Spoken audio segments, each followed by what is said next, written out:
I'm Lisa Vanderpool, and I'm here at the Fairmont Copley Plaza Hotel. This week for Styleboston, we're continuing our Powerful Women series. I'm getting ready to sit down with world-renowned interior designer Bunny Williams. She's also a respected businesswoman and well-known author, and she's in town as the guest of honor for a gala for historic New England. So, Bunny, first off, thank you so much for agreeing to chat with me. Can you talk about kind of how you got started using older and newer things in your design work?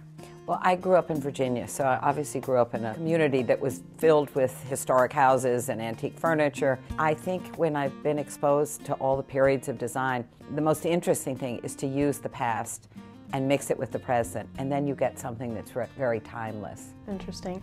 And I know you're married to an antiques dealer, John, so do you two have a similar aesthetic? We do. I have to say we shop a lot together, and we usually agree. One of my friends said, "You have the perfect husband. He's willing to go antiquing on Saturday afternoon." You have 3 homes. You have one in New York City, one in Connecticut, and one in the Dominican Republic. Can you talk about how you decorate each home and how they're different from each other? We buy things that we love, and those things will look good almost any place that you put them. In the apartment in New York, it might be a little bit more contemporary, but still antiques mixed in.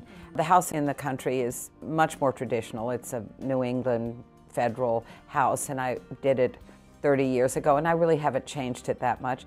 And the house in the Dominican Republic actually was furnished with furniture that John had in a house that he'd owned, a family house in New Jersey, and all of a sudden this furniture that looked great in New England looks great in the Dominican Republic. You opened your own business back in 1988. What's your advice to women who are toying with the idea of becoming entrepreneurs? I think that you have to understand what hard work it is, that you're committed to it. When I started my own business, I realized that I had all the creative capabilities, but I was worried about the business part of it. So I think that you need to really analyze what you're good at doing and make sure that what you're not as good at doing, that you have that covered.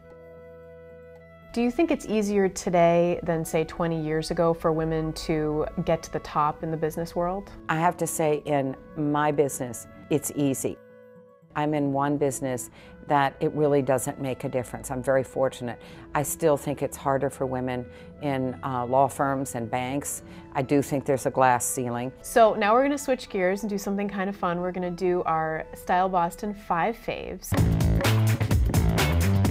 What's your favorite movie? Indochine. What's your favorite meal? My husband is an extraordinary cook. His New England pot roast, his cheese grits souffle, and a big dish of his roasted root vegetables is probably about as good as you can get. What's your favorite leisure activity? Gardening. And what's your favorite book? I love Edith Wharton, and I love The House of Mirth. What's your favorite piece of clothing?